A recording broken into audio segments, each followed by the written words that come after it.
안녕하세요. 아루바 김은지입니다. 오늘은 세일즈 분들, 우리 영업분들을 위한 캠퍼스 SDN의 얇고 넓은 이해라는 주제로 세션을 좀 소개해 드릴 건데요. 일단 이 세션은 테크니컬한 세션이 아니라 세일즈 세션이기 때문에 어떤 기술적인 뎁스 있는 이해를 하려고 하신다면 이 영상보다는 다른 스레드에 있는 영상들을 좀 더 추천을 드립니다. 이 세션에서는 캠퍼스 SDN을 우리 세일즈 분들이 좀 간단하게, 좀 쉽게 접근하고 이해할 수 있도록 한 10분에서 15분가량 짧고 간단하게 설명을 드릴 예정이고요. 그렇다 보니 뭐 기술적으로는 이견이 있을 수 있습니다. 그래서 보시면 일단 SDN이라는 게 데이터 센터에서 시작을 해서 이제 사업 범위가 늘어나서 캠퍼스, 우리가 알고 있는 엔터프라이즈에까지 적용이 되게 되었는데요. 그러면 우리가 일반적인 SDN과 캠퍼스 SDN이 어떻게 다른지 오늘 이렇게 얇고 넓게 이해를 하려면 이 SDN 간의 차이가 어떻게 있는지를 좀 이해를 해야 합니다. 그리고 이 SDN과 캠퍼스 SDN 간의 차이를 알기 위해서는 트래픽 흐름이 어떤 식으로 다르게 흐르고 있는지에 대해서 우선적으로 이해가 필요합니다. 그래서 일단은 이 SDN 구조, 아키텍처 간의 트래픽 흐름이 어떻게 다른지에 대해서 좀 설명을 드리도록 하겠습니다. 그러면 왼쪽에 데이터 센터, 오른쪽에 캠퍼스의 트래픽 흐름의 차이를 좀 그려보도록 하겠습니다. 요거는 일단 저희가 이 트래픽 흐름 차이를 설명할 때 가장 많이 쓰는 그림인데요. 일단 데이터 센터부터 좀 보면 데이터 센터 같은 경우는 일단 서버팜 내에 서버들이 굉장히 많죠. 이렇게 한두 대 있는 게 아니라 뭐 수십 대, 수백 대 굉장히 많은 대수의 서버들이 서버팜 안에 있습니다. 그리고 이 서버들은요, 그냥 이 자리에서 고정된 채로 위아래로 왔다 갔다 하는 게 아니라 서버들 간의 이동도 굉장히 잦고요. 또 어떤 값들을 첨부할 때 그냥 여기에서 보고 나가고 하는 게 아니라 이 서버들 간의 값들을 참조하는 경우도 많습니다. 그렇다 보니까 이 트래픽이 어떤 식으로 가게 되냐, 이 트래픽들이 이런 식으로 가로로 가게 됩니다. 이렇게 가로로 서버들 간의 통신, 서버들 간의 트래픽들이 많습니다. 그리고 이런 트래픽들을 우리가 뭐라고 부르냐? 저희 그 업계에서는 이스트 웨스트 트래픽, 동서 트래픽이라고 부릅니다. 그래서 이런 트래픽들이 거의 95%, 99% 이상이다. 이 서버가 이렇게 가는 게 아니라 서버 안에서 트래픽들이 왔다 갔다 하는, 가로로 왔다 갔다 하는 형상을 보이고 있다. 이게 이 데이터 센터의 일반적인 흐름이고요. 이 캠퍼스로 넘어가게 되면 어떻게 다르냐? 캠퍼스에서는 이제 서버가 아니라 이런 사용자가 있겠죠. 사용자 PC가 이렇게 있을 때 이 사용자들은 어떻게 가냐? 물론 내부에도 어떤 서버가 있을 수 있고, 이 중간에 어떤 DMZ 존에 있는 중간에 요만한 서버가 있을 수도 있고요. 또 실제로는 가장 많은 트래픽들은 이 바깥에 있는, 이 인터넷 바깥에 있는 서버로 많이 가게 될 겁니다. 인터넷 바깥에 서버들이 이렇게 모여 있겠죠. 예시를 들면 일반 엔터프라이즈에서 많이 사용하는 아웃룩이라든지 팀즈라든지 이런 애플리케이션들 전부가 이 클라우드, 인터넷 바깥에 있는 서버들이기 때문에 이런 어플리케이션 사용하게 될 때 이 사용자의 트래픽들은 이 안에서 가로로 왔다 갔다, 이 서버들 간처럼 왔다 갔다 하는 게 아니라 여기에서 세로로 움직이게 됩니다. 이 사용자의 트래픽들이 이 인터넷을 통해서 바깥에 있는 서버로 왔다 갔다 해야 되기 때문에 종으로 움직이게 된다. 이 옆에 있는 데이터 센터에서처럼 횡으로 움직이는 게 아니라 세로로, 노스 사우스 트래픽이라고 합니다. 이렇게 세로로 움직이게 되는 형상을 띠는데요. 이런 캠퍼스 SDN, 이 캠퍼스 네트워크와 데이터 센터 네트워크 간의 트래픽 흐름 차이 때문에 이 아루바에서도 지원하는 아키텍처의 모습들이 좀 다릅니다.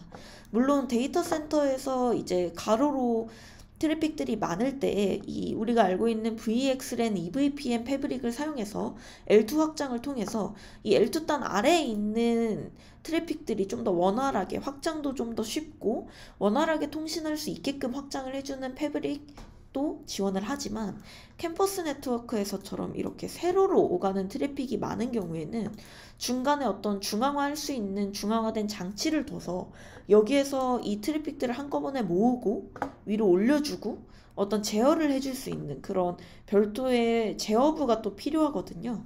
그렇기 때문에 이 데이터 센터에서의 어떤 SDN의 구성과 캠퍼스 네트워크에서의 SDN 구성이 다르다.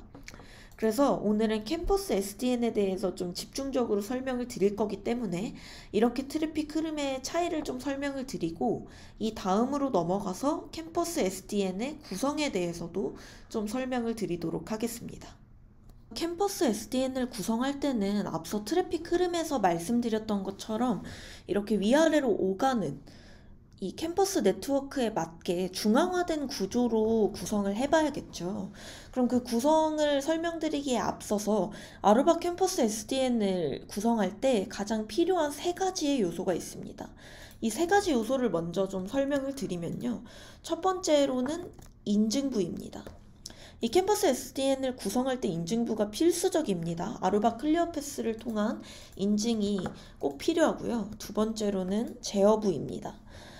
일반적으로 이런 캠퍼스 SDN의 어떤 제어부의 기술적인 역할은 이 네트워크 장비들을 자동으로 설치하고 컨피그들을 장비들에 전부 내려주고 일괄적으로 변경할 수 있게 하고 이런 장비 구성을 오토메이션 해주고 네트워크 장비들을 좀 관리하고 매니지먼트 해줄 수 있는 것들이 일반적인 기능입니다. 그런데 이 캠퍼스 SDN에서는 이 중앙화된 구조가 좀 중요하다고 말씀을 드렸죠. 여기에서 말씀드리는 제어부는 사실 UBT 컨트롤러를 좀 뜻합니다. UBT 컨트롤러의 UBT가 뭐냐? 유저 베이스드 터널이라는 뜻이고요. 이 UBT 컨트롤러는 그 유저 베이스 터널을 관리하는 컨트롤러를 뜻합니다. 요거는 이 뒤에 가서 제가 그림을 그리면서 한 번 더 설명을 드릴 거고요. 세 번째로는 전송부입니다. 이 전송부는 어떤 이 네트워크 장비 간의 링크라든지 네트워크 장비들을 전부 포함하는 이 트래픽들을 전송하는 모든 구간을 일컫는 게 전송부인데요. 아루바 캠퍼스 SDN에서 조금 중요한 부분은 이 중간에 있는 장비들, 그러니까 트래픽들이 경유하는 장비들이 타사 벤더의 것들이더라도 연동이 가능하다라는 부분입니다. 즉, 여기 제어부 컨트롤러, UBT 컨트롤러와 가장 하단에 있는 L2 액세스 스위치가 서로 터널을 맺을 때 사용을 하기 때문에 이 제어부 컨트롤러랑 L2 스위치만 아루바 제품이면 이 중간에 있는 백본이라든지 어떤 DST 스위치라든지 이런 중간에 있는 장비들은 어떤 벤더, 어떤 다른 장비들이든지 상관없이 SDN이 가능하다, SDN 구성이 가능하다라는 이점을 가지고 있습니다.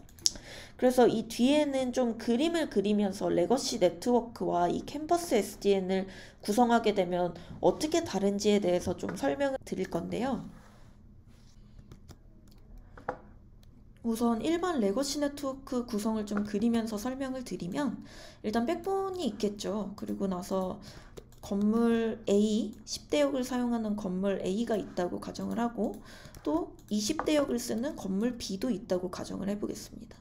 그러면 이제 건물별로 층별이라든지 L2 액세스 스위치들이 아래에 붙어 있겠죠. 이런 식으로 간단하게 그려봤고 이 상태에서 이제 사용자들이 연결이 되게 되면 어떻게 되냐, 여기 건물 A에 사용자 1번이 연결된다고 가정을 하면 사용자 1번은 어떤 대역을 받게 되냐, 당연히 건물 A에서 연결되면서 로컬 처리돼서 동일하게 10대역을 받게 되겠죠. 이게 레거시 네트워크입니다.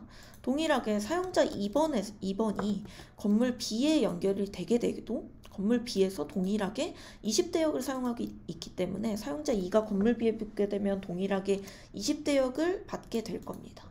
이게 일반적인 레거시 네트워크에서의 어떤 구성 환경입니다. 근데 우리가 캠퍼스 SDN을 구성한다면 어떻게 변경이 되냐?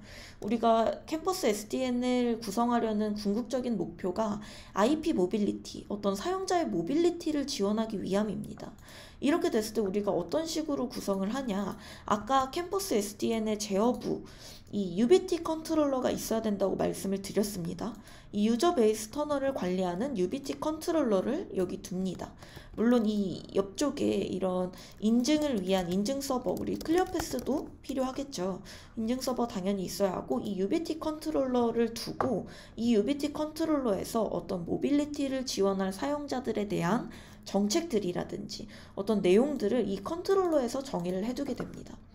그래서 우리가 모빌리티 존을 어떻게 구성을 할 때에 모빌리티 존을 이렇게 만들어 둔다면 이 모빌리티 존을 사용할, 모빌리티를 지원해야 하는 사용자들, 뭐 A뿐만 아니라 B, C, D, E까지 다양하게 있을 수 있겠죠. 이 사용자 A에 대해서는 우리가 모빌리티를 지원할 거기 때문에 이 모빌리티 존에 등록되어 있는 사용자 A를, 이 사용자 A에 대한 정책을 UBT 컨트롤러에서 지정을 해줄 겁니다. 그러면 사용자 A가 일반적으로 사용자 1과 같이 건물 A에 붙게 된다면 어떻게 동작을 하느냐. 물론 사용자 1은 똑같이 건물 A에 붙었기 때문에 10대역을 받겠지만 사용자 A는 모빌리티를 지원할 거죠. 동일하게 건물 A에서 로컬 스플릿돼서 10대역 받지 않을 겁니다.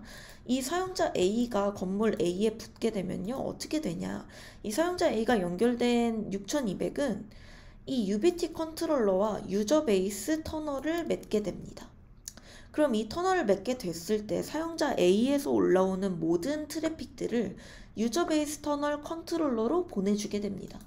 그럼 이 UBT 컨트롤러는요, 기본적으로 어떤 사용자 A가 맞는지에 대한 인증을 거치고 나서 이 모빌리티를 지원하는 사용자 A에 대한 정책들을 보게 되겠죠.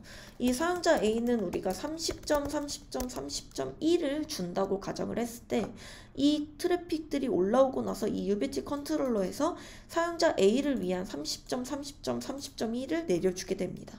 그렇게 되면 사용자 A는 이 터널을 통해서 건물 A에 붙었을 때 일반 건물 A에서 받는 10대역이 아니라 30대역 IP를 받게 되는 거죠. 동일하게 사용자 A가 건물 A가 아니라 건물 B에 붙었다고 가정을 하더라도 이 건물 B에 있는 6200 액세스 스위치가 UBT 컨트롤러와 또 다시 한번 터널을 맺게 됩니다. 그렇게 됐을 때 사용자 A가 건물 B에 붙게 되더라도 동일하게 터널을 통해서 모든 트래픽이 UBT 컨트롤러로 보내지게 되고, 이 UBT 컨트롤러는 동일하게 모빌리티 존에 있는 사용자 A에 대한 내용 30대역을 내려줘야 되는구나를 알고 또 동일하게 30대역을 보내주게 되는 거죠. 이렇게 됐을 때 이 사용자 A가 건물 A에 있든 B에 있든 또 다른 어떤 건물에 있든 간에 UBT 컨트롤러로 터널링을 통해 모든 트래픽을 보내기 때문에 어떤 건물에 있든 어떤 층에 있든 사용자가 동일하게 30대역을 받을 수 있게 되는 겁니다. 그래서 앞서 말씀드렸던 것처럼 이 캠퍼스 SDN은요, 일반적으로 어떤 사용자의 모빌리티를 위해서 구성을 하게 됩니다. 그래서 이 보이는 장표에서처럼 사용자가 어떤 건물, 어떤 층에 붙든 간에 UBT 컨트롤러와의 터널링을 통해서 아루바 캠퍼스 SDN이 그 모빌리티를 구성할 수 있게 됩니다. 그래서 이런 장점, 이런 구성적인 특징을 알고 있으시면 영업분들께서도 어디선가 좀 설명을 드릴 때 훨씬 비즈니스에 도움이 될 거라고 생각이 돼서 이런 영상을 제작하게 되었고요. 추가적인 문의가 있을 경우에는 이쪽 영상의 댓글이나 아니면 제 비즈니스 메일을 통해서 문의를 주시면 될 것 같습니다. 그래서 이 세션은 이것으로 마치도록 하겠습니다.